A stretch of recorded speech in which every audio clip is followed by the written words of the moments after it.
السلام علیکم ورحمۃ اللہ وبرکاتہ بچوں، قرآن کی سہ ڈے 5 میں آپ سب کا ویلکم کرتی ہوں۔ ہمارا سورہ النساء چل رہا تھا اور ہم نے آیت نمبر 23 پر محرم کی لسٹ پر ہم نے اینڈ کیا تھا۔ وہیں سے اب آگے بڑھیں گے۔ جز 5 سٹارٹ 24 آیت سے ہوتا ہے، جہاں پر مزید اسی کو کنٹینیو کر کے احکامات بتائے جاتے ہیں۔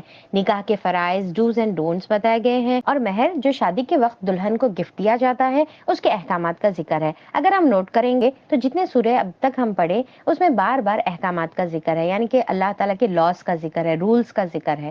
سورہ بقرہ میں بھی بہت سارے احکامات آئے تھے اور وہاں پر ہم نے بنی اسرائیل کے بارے میں دیکھا تھا، جہاں پر یہودیوں کا زیادہ ذکر تھا۔ پھر سورہ آل عمران میں بھی احکامات آئے، پر وہاں پر بنی اسرائیل میں عیسائیوں کا زیادہ ذکر تھا اور جنگ احد بھی دیکھے ہم۔ پھر سورہ النساء اب یہ چل رہا ہے، اس میں بھی بہت سارے احکامات آئیں گے، پر یہاں پر بنی اسرائیل یعنی کہ یہود اور نصارہ کے ساتھ ہم منافقین کا بہت زیادہ ذکر سورہ النساء میں دیکھیں گے اور احکامات بھی دیکھیں گے۔ پھر آگے نیکسٹ جو سورہ ہے سورہ مائدہ، اس کے اندر بھی بہت سارے احکامات آئیں گے اور وہاں پر بھی بنی اسرائیل کا ذکر کے ساتھ عیسیٰ علیہ السلام کا ذکر زیادہ کثرت سے آئے گا۔ اب اس سورہ کو ہم آگے بڑھاتے ہیں اور ہم دیکھتے ہیں کہ آیت نمبر 31 میں اللہ تعالیٰ یہ فرماتے ہیں کہ کبیرہ گناہوں سے بچو۔ اگر تم کبیرہ گناہوں سے بچو گے تو اللہ تعالیٰ تمہارے صغیرہ گناہ، چھوٹے چھوٹے گناہوں کو معاف کر دیں گے۔ اور آیت نمبر 34 میں اللہ تعالیٰ بتا رہے الرجال قوامون علی النساء، مرد اللہ تعالیٰ نے قوام بنائے ہیں عورتوں پر۔ قوام کا کیا مطلب ہے؟ قوام کا مطلب ذمہ دار ہے، پروٹیکٹر ہے، مینٹینر ہے، یعنی کہ اگر مرد یعنی کہ مین، چاہے وہ ڈیڈ ہو، چاہے وہ بردر ہو، چاہے وہ ہسبینڈ ہو یا چاہے وہ سن ہو، اس کا کام ہے کہ وہ اپنے عورتوں کی حفاظت کرے، یعنی کہ پروٹیکٹ کرے، ان کے اوپر اسپینڈ کرے اور ان کا بہت زیادہ خیال رکھے۔ اس کے بعد آیت نمبر 36 میں اللہ تعالیٰ بہت ہی پیارے ڈوز اینڈ ڈونٹس بتاتے ہیں۔ پہلے تو اللہ حکم دیتے ہیں کہ وَاعْبُدُوا، اللہ تعالیٰ کی عبادت کرو اور شرک مت کرو، اور احسان کا، پیار کا، محبت کا بہت ہی اچھا معاملہ کرو پیرنٹس کے ساتھ، رشتہ داروں کے ساتھ، یتیم، مسکین، پڑوسی، چاہے وہ پڑوسی رشتہ دار ہو، چاہے وہ پڑوسی اجنبی ہو، چاہے وہ ایسا پڑوسی ہو جو تھوڑی دیر کے لیے آپ کے بازو آ کر بیٹھے، چاہے وہ مسافر ہو، اور تمہارے پاس جو غلام ہے، تمہارے انڈر جو کمزور لوگ ہیں، ان کے ساتھ تم احسان کا اچھا پیارا سا معاملہ کرو۔ اور کیا نہیں کرنے کا ہے؟ ڈونٹس میں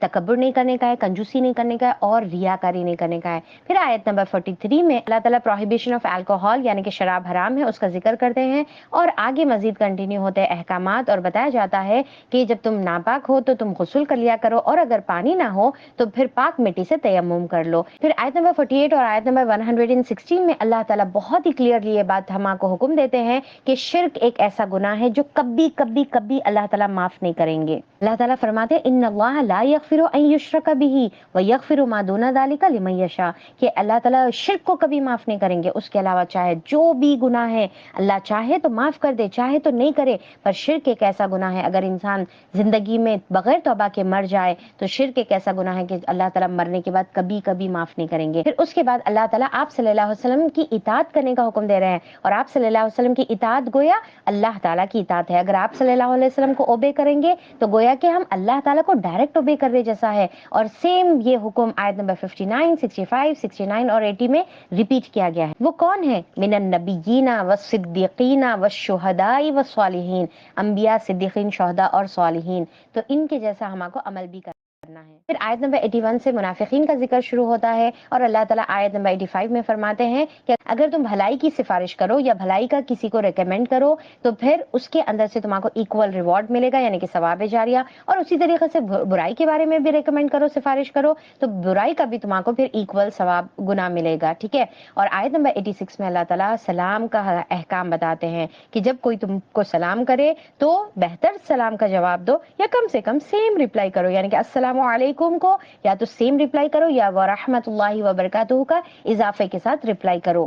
پھر آیت نمبر 89 سے 147 تک کنٹینیوسلی احکامات آ رہے ہیں کہ ہجرت کرنا ضروری ہے، ہجرت ایمان کی گواہی ہے، زمین اللہ تعالیٰ کی وسیع ہے، اگر تمہارے کو کوئی ڈیفیکلٹی ہو رہی ہے ایمان اسلام کے اوپر فالو کرنا تو تم ہجرت کر کے جو جگہ پر تم اسلام کو فالو کر سکتے ہیں وہاں چلے جاؤ۔ اس کے بعد اللہ تعالیٰ آیت نمبر 101 میں سفر کی نماز یعنی کہ قصر کا ذکر کرتے ہیں، آیت نمبر 102 میں خوف کی نماز یعنی کہ جنگ میں جو نماز پڑھنا ہے اس کا ذکر کرتے ہیں، آیت نمبر 103 میں اللہ تعالیٰ فرماتے ہیں کہ مومن نماز کو اول وقت پہ پڑھتے ہیں، آن ٹائم مومن کو اللہ تعالیٰ نے نماز فرض کر دی ہے۔ اور اس کے بعد آیت نمبر 135 میں اللہ تعالیٰ بہت ہی زبردست پیارا حکم دیتے ہیں کہ اے لوگوں جو ایمان لائے ہو، کونوا قوامین بالقسط، کے انصاف پر قائم رہ جاؤ، انصاف کی بات بولو، چاہے اگینسٹ تمہارے خود اپنے ذات کے ہو، اپنے نفس کے ہو، یا تمہارے والدین کے ہو، یا تمہارے کوئی مسلمان کے ہو یا غیر مسلمان کے ہو، ریلیٹیوز کے ہو یا کوئی غیر اسٹرینجر کے ہو، فرینڈ کے ہو یا اینیمی کے ہو، رچ کے ہو یا پور کے ہو، تمہارے کو صحیح بات بولنے کا ہے۔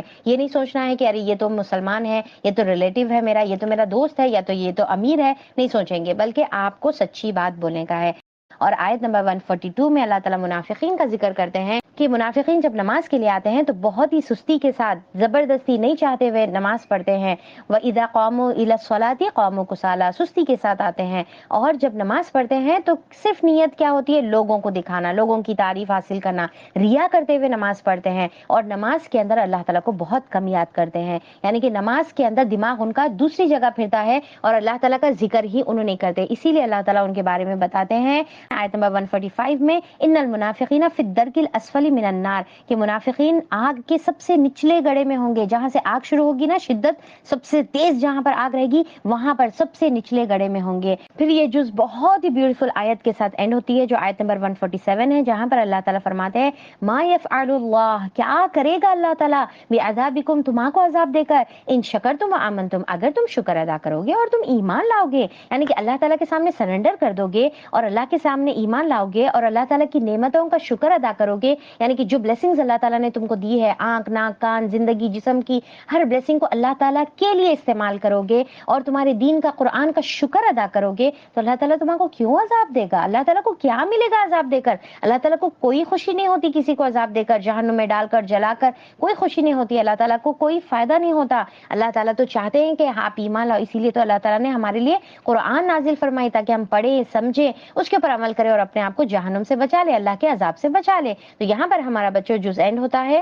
آج کے جز کا ٹیک اوے کیا ہے کہ صرف ایک اللہ تعالیٰ کی عبادت کرنا ہے، احسان کا معاملہ کرنا ہے پیرنٹس کے ساتھ، رشتہ دار، پڑوسیوں کے ساتھ، اور پھر اپنے چھوٹے اور کمزوروں کے ساتھ آپ صلی اللہ علیہ وسلم کی اطاعت کریں گے، نیکی کی سفارش کریں گے، برائی کی سفارش کبھی نہیں کریں گے، سلام کا اچھے سے جواب دیں گے، نماز ٹائم پر پڑھیں گے، انصاف پر قائم رہیں گے، اور ایمان لائیں گے اور شکر کریں گے۔ اور کیا نہیں کرنے کا ہے؟ کبیرہ گناہوں سے بچنا ہے، شرک تو کبھی کبھی کبھی نہیں کرنے کا ہے، تکبر نہیں، کنجوسی نہیں، ریاکاری نہیں، اور منافقین کی کوالٹی سے بچنے کا ہے، اور نماز سستی سے نہیں پڑھیں گے۔ اور اگر یہ سورہ کو ایٹ اے گلانس ہم دیکھیں گے تو اس میں آپ کو 5 پوائنٹس اگر یاد رکھیں گے تو کافی ہے۔